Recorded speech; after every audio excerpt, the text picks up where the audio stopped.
নমস্কার, যুক্তি তর্ক সঙ্গে অর্কয় আপনাদের স্বাগত। আপনাদের সঙ্গে আমি অর্কপ্রভ সরকার। সবাইকে পবিত্র রথযাত্রার শুভেচ্ছা। জয় জগন্নাথ। আপনাদের সবকিছু ভালো কাটুক, প্রভু জগন্নাথের কাছে আমার এই প্রার্থনা। আপনারা যারা প্রথম দিন থেকে আমার চ্যানেল দেখেছেন, সাবস্ক্রাইব করেছেন, আপনাদের মূল্যবান মতামত কমেন্ট বক্সে লিখে জানিয়েছেন, তাদেরকে কৃতজ্ঞতা জানানোর ভাষা আমার নেই। একই সঙ্গে যারা বিজ্ঞাপন দিয়ে আমাকে সহায়তা করেছেন তাদেরকেও জানাই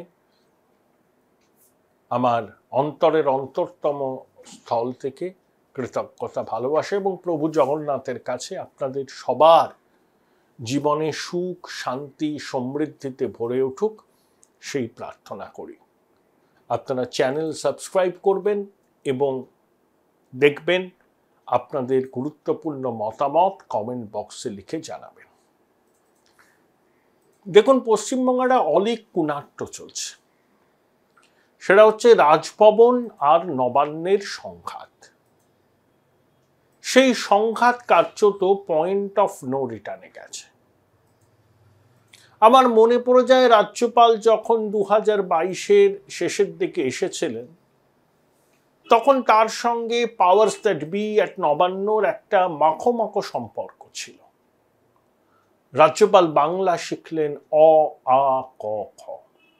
এটি বেসরকারি বিশ্ববিদ্যালয়ে সমাবর্তন অনুষ্ঠানে গিয়ে মুখ্যমন্ত্রীকে বিশ্ববরেণ্য মনীষীদের সঙ্গে তুলনা করলেন। নবান্ন আশ্বস্ত হয়েছিল জগদীপ ধনকরের জায়গায় যিনি এসছেন তিনি বোধহয় সুসম্পর্ক রেখেই চলবেন। কিন্তু পরবর্তীকালে সিভি আনন্দ বোসের এই দহরম মহরম নবান্নের সাথে কেন্দ্রের শাসক দল ভালোভাবে নেয়নি। তারা বলেছিল বোধহয় রাজ্যপালকে কোর্স কারেকশন করতে। তারপরে রাজ্যপাল আবার অন্য চেহারায় দেখা দিলেন। তিনি ভিক্টোরিয়ান স্টাইল ইংরেজি বলে মধ্যরাতে চশমা পরে মিস্টার এসএসসি বলে গর্জন করলেন। পঞ্চায়েত নির্বাচনে সন্ত্রাস কবলিত এলাকায় গেলেন, পিস রুম খুললেন রাজভবনে, বললেন law will take it own course, কাউকে ছাড়া হবে না ইত্যাদি ইত্যাদি। কিন্তু শূন্য কুম্ভের ঝঙ্কার ছাড়া যে সেগুলো কিছুই নয়, বঙ্গবাসী তাদের অভিজ্ঞতা থেকে এই সত্যরা বুঝে গেছে। কিন্তু তারপর রাজভবন বিতর্কে জড়িয়ে পড়ল। 2023-এর পুজোর আগে কুণাল ঘোষ একটি টুইট করেছিলেন। তাতে বলেছিলেন, যারা অভিযোগ উঠেছে, কিন্তু যার বিরুদ্ধে অভিযোগ তিনি সাংবিধানিক রক্ষা কবচ থাকায় প্রশাসন কোনো ব্যবস্থা নিতে পারছে না। তো রাজ্যপাল, কেন্দ্রীয় স্বরাষ্ট্রমন্ত্রী অমিত শাহ 2023-এ পুজোর আগে কলকাতায় এসে সন্তোষ মিত্র স্কোয়ারের পুজোর উদ্বোধন করেছিলেন। রাজ্যপাল সেখানে ছিলেন না, তিনি কুণাল ঘোষের পুজোর অনুষ্ঠানে ছিলেন। তারপরেও চলছিল। তারপরে রাজভবনের এক অস্থায়ী কর্মী যখন রাজ্যপালের বিরুদ্ধে অভিযোগ আনলেন এবং প্রশাসনও সেই অভিযোগকে গুরুত্ব দিয়ে দেখার উদ্যোগ নিল, যদিও সংবিধানের 361 ধারা অনুযায়ী রাজ্যপালের রক্ষা কবচ আছে, দিওয়ানি ফৌজদারি কোনো অভিযোগই তার বিরুদ্ধে করা যায় না। যিনি অভিযোগ করেছেন তিনি সুপ্রিম কোর্টে রিট পিটিশন দাখিল করেছেন। তার দাবি যে রাজ্যপালের বয়ান রেকর্ড করা হোক, তাকে নিরাপত্তা দেয়া হোক, তাকে ক্ষতিপূরণ দেয়া হোক ইত্যাদি ইত্যাদি। বাই ইলেকশনে যেটা 2 বিধায়ক শপথ নিতে পারছেন না, মুখ্যমন্ত্রী বলেছেন যে ওখানে শপথ নিতে ওরা চাইছে না, ভয় পাচ্ছে। রাজ্যপাল বলেছেন তার মানহানি হয়েছে। মুখ্যমন্ত্রী যদিও তার সাংবিধানিক সঙ্গী, কিন্তু কেউ যদি তার মানহানি করে তিনি যত বড় শক্তিশালী হন না কেন তিনি পার পাবেন না।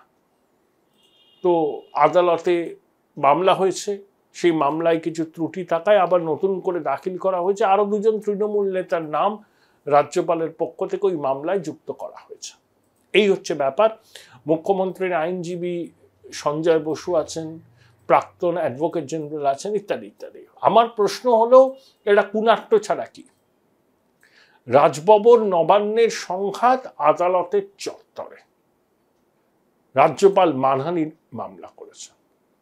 দেখুন, পশ্চিমবঙ্গে অনেক রাজ্যপাল অতীতে এসেছেন, সেই বাংলা দমন পাণ্ডে বলুন, জগদীপ ধনকর বলুন, অনেকে।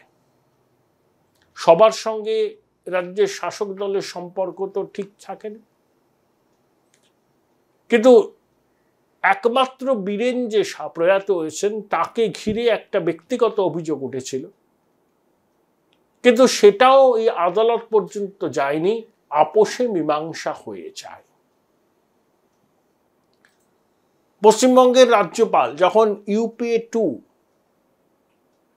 এম.কে নারায়ণন ছিলেন, জাতীয় নিরাপত্তা উপদেষ্টা, কিছু বিষয়ে এম.কে নারায়ণনের সঙ্গে মমতা বন্দ্যোপাধ্যায়ের মতের মিল হয়নি। মমতা বন্দ্যোপাধ্যায় অভিযোগ জানিয়েছিলেন ইউপিএর শীর্ষ নেতৃত্বের কাছে, যদিও তিনি তখন ইউপিএ থেকে বেরিয়ে গিয়েছিলেন। Join Indian Institute of Hotel Management now. Right choice, right decision. তার অভিযোগ শুনে সেই অভিযোগের মীমাংসাও করা হয় এবং একটা মধুরেণ সমাপায়িত হয়। কিন্তু এবারে কেন্দ্রে যারা ক্ষমতাসীন আছেন তাদের সঙ্গে মমতা বন্দ্যোপাধ্যায়ের সম্পর্কটাও মসৃণ নয়। স্বরাষ্ট্রমন্ত্রী অমিত শাহ বলুন, বিজেপির শীর্ষ নেতৃত্বের সঙ্গে মমতা বন্দ্যোপাধ্যায়ের সম্পর্ক মসৃণ নয়, যেটা সোনিয়া গান্ধী, প্রণব মুখোপাধ্যায়, চিদম্বরমের সঙ্গে তার ছিল, বা প্রণববাবু তো মারা গেছেন, সোনিয়া চিদম্বরমের সঙ্গে এখনো তার যেটা আছে। কিন্তু এখন নবান্নও চাইছে, আবার বিরোধী দলের একটা বড় অংশও চাইছে এই রাজ্যপালকে এই রাজভবন থেকে সরিয়ে দেওয়া হোক। কারণ নবান্ন রাজভবনকে কার্যত আর ডাইজেস্ট করতে পারছে না, যে পর্যায়ে চলে গেছে। রাজ্যপাল মানহানি মামলা করেছেন, মুখ্যমন্ত্রী সেটাকে লড়ছেন, বিধায়কদের শপথ গ্রহণ নিয়ে জটিলতা, এসব তো আছে। আবার বিরোধী দলের বক্তব্য হচ্ছে রাজ্যপাল রাজ্যপালের কি বলবো, ব্যক্তিগত বিষয় নিয়ে যখন আলোচনা হয়, যখন শাসক দল তার সুবিধা নেওয়ার চেষ্টা করে, তখন রাজভবনের বাসিন্দার ঠিকানা বদল হওয়া উচিত। রাজ্যের বিজেপি নেতাদের অনেকেই এই নিয়ে কেন্দ্রীয় সরকারের কর্তাদের সঙ্গে আলোচনা করেছেন, অনুরোধ করেছেন, কিন্তু ওই রাজভবনের সঙ্গের আশীর্বাদ আছে বলে অনেকে মনে করে। কিন্তু আমার যেটা মনে হয় যে রাজ্যপালকে যেতে হবে, এটা আমার আন্দাজ। যদিও রাজ্যপাল চেষ্টা করছেন এই রক্ষা কবচটাকে টিকিয়ে রাখার স্বার্থে রাজভবনে তিনি তার মেয়াদ যাতে কাটাতে পারেন, সেজন্য তিনিও তার মতো করে চেষ্টা করছেন। আলটিমেটলি আমার যেটা মনে হচ্ছে, এই রাজ্যপালকে নিয়ে কেন্দ্রের শাসক দলের শাঁখের করাতের মতো অবস্থা। রাজ্যপাল এখন অওয়াক অখার এপিসোড ভুলে গিয়ে এখন তিনি জগদীপ ধনকরের পদাঙ্কই অনুসরণ করছেন।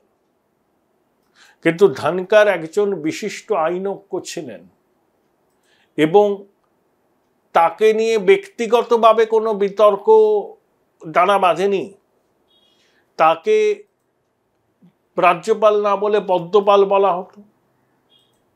অনেকে তাকে সরকারি পয়সায় দিলীপ ঘোষ বলতেন, কারণ দিলীপ ঘোষ ওই সময় বিজেপির রাজ্য সভাপতি ছিলেন। যদিও দিলীপ বাবু খুব রাজভবনে যেতেন না, শুভেন্দু অধিকারীরা যেতেন। জগদীপ ধনকরের সঙ্গে শুভেন্দু অধিকারীরা ব্যক্তিগত সম্পর্ক গড়ে উঠেছে। তৃণমূল সরকার তো জগদীপ ধনকরের কাজকর্মকে পছন্দ করতেন না। আবার দার্জিলিংয়ের রাজভবনে ধনকরের আমন্ত্রণে মুখ্যমন্ত্রী গেলেন, আসামের মুখ্যমন্ত্রী এলেন, তারপরে জগদীপ ধনকর যখন উপরাষ্ট্রপতি হিসাবে প্রতিদ্বন্দ্বিতা করলেন, তৃণমূল সমর্থন করল। কিন্তু কখনোই জগদীপ ধনকরকে ব্যক্তিগত আক্রমণ তৃণমূল করতে পারেনি, যেটা সিভি আনন্দ বোসের ক্ষেত্রে হচ্ছে। এবং তাতে অস্বস্তি বাড়ছে কেন্দ্রীয় সরকারের, রাজ্যের প্রধান বিরোধী দলের। তারা না পারছে গিলতে, না পারছে উগ্রতে। শাকের করতের মতো অবস্থা।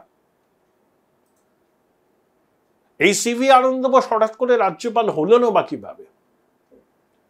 2021 বিধানসভা নির্বাচনে পর সন্ত্রাস হয়েছিল, অনেক বিজেপি কর্মী মারা গেছিলেন, ঘরছাড়া হয়েছিল। একটা ফ্যাক্ট ফাইন্ডিং টিম এসেছিল, তাদের সিভি আনন্দ বোস ছিলেন। কেন্দ্রীয় সরকারের দক্ষিণী আমলা লবির একটা চাপ ছিল সিভি আনন্দ বোসকে রিহ্যাবিলিটেট করার ব্যাপারে। সংঘের পক্ষ থেকেও তার নামে অনুমোদন দেয়া হয়েছিল।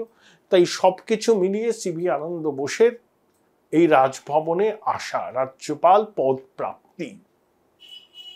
কিন্তু 2 বছর যেতে না যেতেই তিনি বিতর্কের কেন্দ্রবিন্দুতে।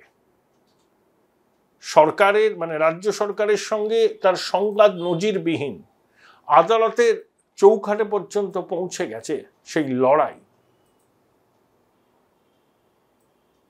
আমার মনে হয় এবার বিতর্কের ইতি টানবে কেন্দ্রীয় সরকার। বাজেট অধিবেশন শুরুর মুখে বা বাজেট অধিবেশন শেষ হওয়ার পরেই পশ্চিমবঙ্গের রাজভবনের সদস্য কে হবেন